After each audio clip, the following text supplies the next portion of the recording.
Tarde Cidadão. Oferecimento: Supermercado Nordestão e Drogaria Saúde.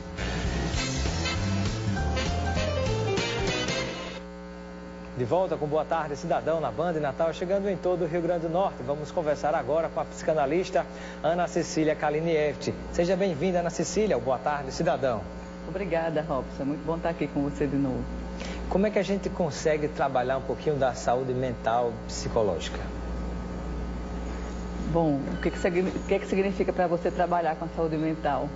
Estar sempre em dia, porque às vezes a gente se depara com certas situações que causam um impacto, né? E nesse impacto, na verdade, muitas vezes as pessoas não sabem como lidar com essas situações, cai até em desespero. O principal para isso é a gente tentar sempre manter uma determinada calma, né? Um determinado ponto de equilíbrio. E também perceber quando a gente está em desequilíbrio, que essa é uma grande arte também, porque a gente muitas vezes está desequilibrado e não consegue perceber, não consegue detectar. Muitas vezes as pessoas dizem assim, não preciso de ajuda, está tudo ótimo, estou dando conta. E a gente está visivelmente, as pessoas que estão acompanhando, percebem que essa pessoa não está dando conta daquela rotina, daquele dia a dia, né? Aí é hora de procurar uma ajuda. Né? Certamente. E, por exemplo, geralmente existe alguma orientação, não vou chamar de conselho, mas alguma orientação, por exemplo, em relação às situações de perda de maneira geral. Porque no dia a dia as pessoas passam por situações de perdas, às vezes de um ente querido, às vezes a perda que é diferente no lado profissional do emprego, de uma situação importante nessa área. Às vezes a perda, por exemplo, de algo que lhe é muito peculiar, que lhe é muito querido. Então, no dia a dia as pessoas acabam se deparando com essa situação. Mas, na verdade, a gente sente falta, né? Durante todo o período escolar, por exemplo, e na própria universidade, nunca existe uma preparação para a gente poder reagir diante de certas situações, né? Então, o que é que você poderia falar um pouco a respeito da situação de perda?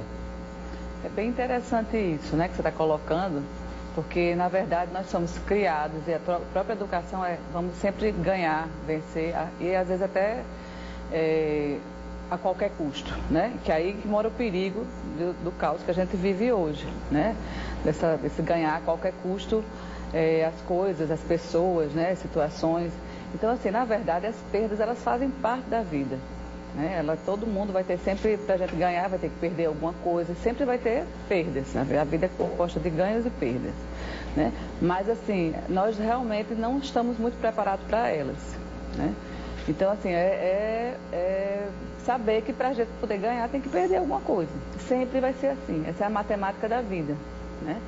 Então assim, você poderia ser mais específico em alguma perda que você queria falar? Por exemplo, vamos imaginar um pouco sobre a perda de um ente querido. Por exemplo, como se dá a reação da pessoa na hora da notícia? Geralmente tem o período do luto, tem todo esse momento que a pessoa passa de tristeza. Então, por exemplo, até que ponto se pode dizer que uma tristeza ela vai até um tempo considerado normal, por exemplo? Tem pessoas que às vezes reagem de um jeito e nem choram. Tem pessoas que já reagem de uma maneira mais, digamos assim, mais confusa e não consegue lidar com aquilo, passa meses e meses e meses num processo de depressão.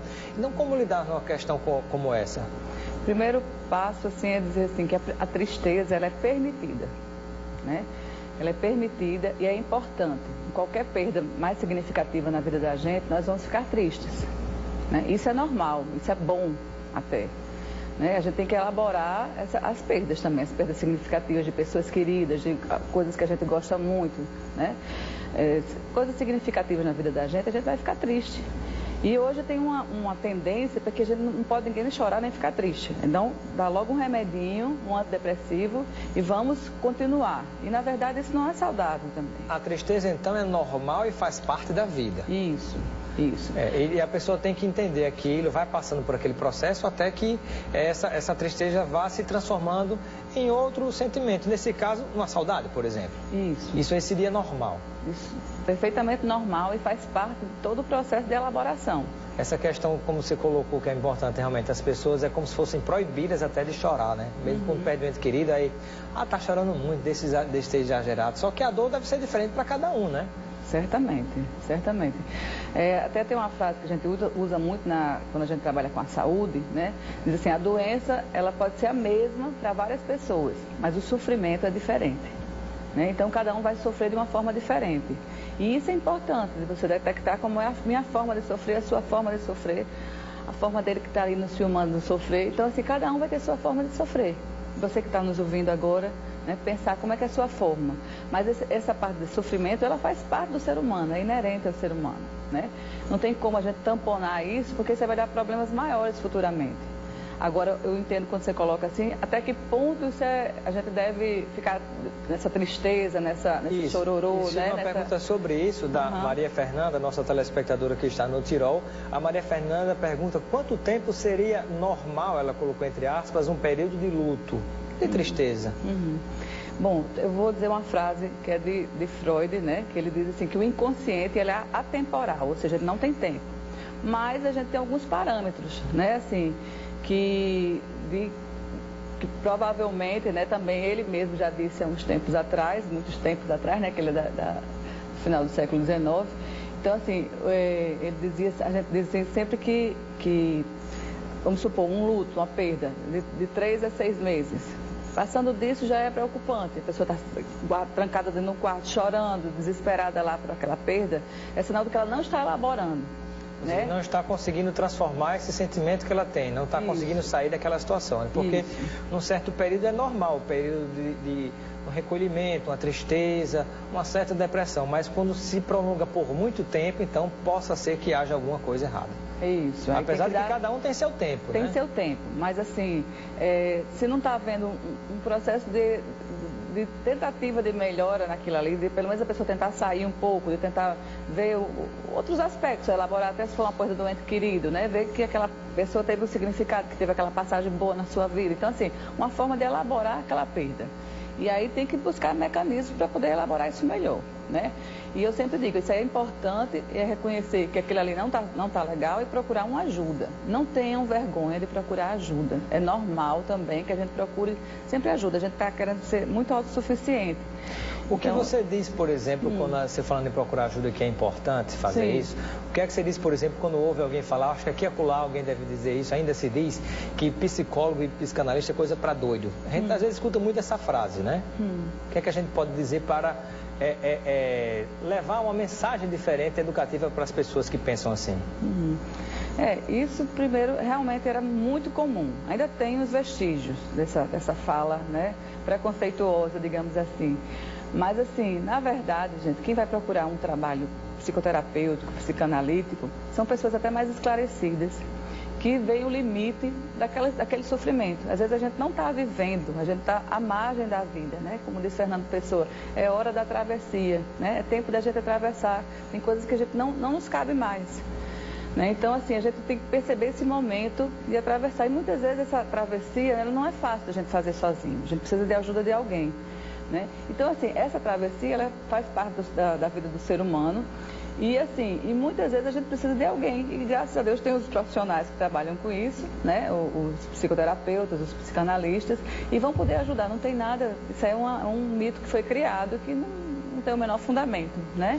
E pode ser que a pessoa também tenha um transtorno mental grave e pode precisar de ajuda também, né? É verdade, cada caso é um caso, né? Exatamente. Uma participação do telespectador aqui por WhatsApp. Sérgio Luiz diz, na poesia vale tudo, mas na realidade alguém pode morrer de saudade?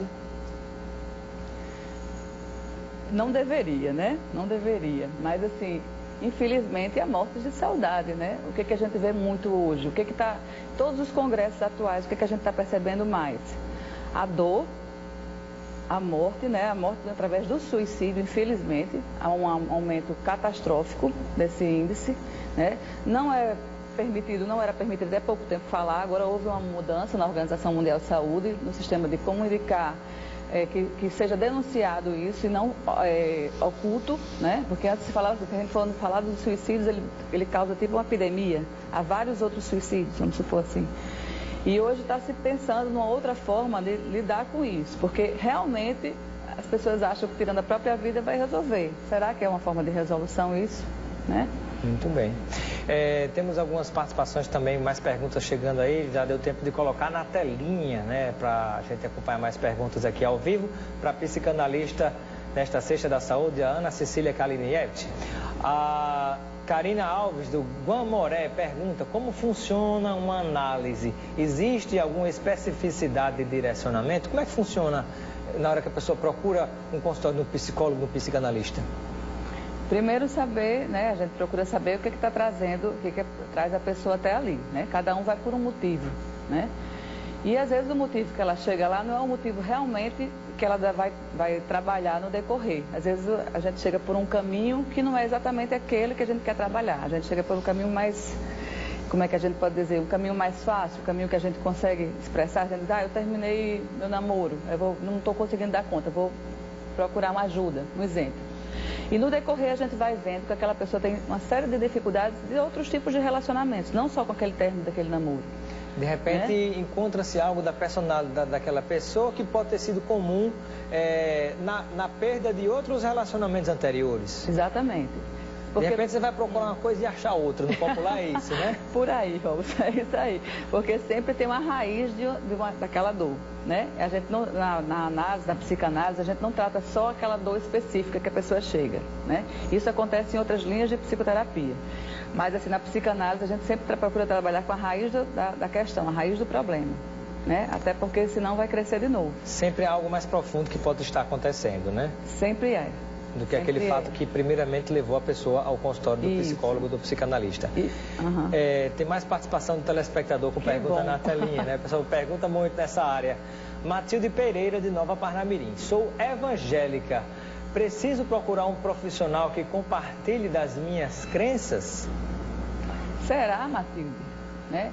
Eu acho que o analista, ele não tenta fazer nada com as suas crenças, né? Assim, é importante que seja uma pessoa que tenha o máximo de neutralidade possível em relação às crenças de cada um. Até porque a gente está sempre em evolução, a gente está sempre com a cabeça para a gente poder ver novos horizontes, né? As suas crenças não vão atrapalhar em nada um processo de análise, né?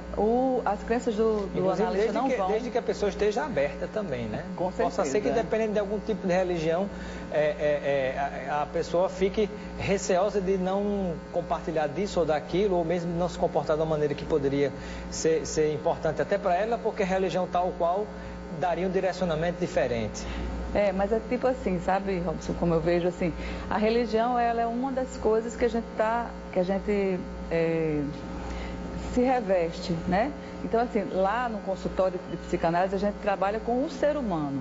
Vai além da profissão, vai além da escolha religiosa, vai além do que você tem, do que você... de como você se organiza. Então, é importante que você se dispa disso, né? Dessas coisas que você se protege muitas vezes. Por isso que não tem tanta importância essa questão do pensar igual. Muito bem. Está chegando muita pergunta, não vai dar tempo de responder a todas, que o tempo passa rápido, mas a gente está colocando aqui o telefone da Ana Cecília para quem puder, quiser depois conversar um pouquinho com ela, a gente coloca na telinha aí. Mas eu quero lembrar você que nos acompanha a respeito da nossa Drogaria Saúde. Você liga, chega bem rapidinho. Drogaria Saúde tem sempre uma bem pertinho de você. É logo ali e é daqui a Drogaria Saúde. O telefone é 3232-3000. Tem no Jiqui, Pirangi, Cidade Satélite, Nova Parnamirim, Bairro Nordeste, Alecrim. Sempre a Drogaria Saúde bem pertinho de você. Liga para conseguir promoções lá na Drogaria Saúde, no 3232-3000. Ana Cecília, muito obrigado pela sua presença, pela sua participação e até a próxima oportunidade. Obrigada, Robson. Muito bem. E continue ligado conosco na Band Natal com os donos da bola. Um grande abraço e até segunda-feira, que amanhã é sábado.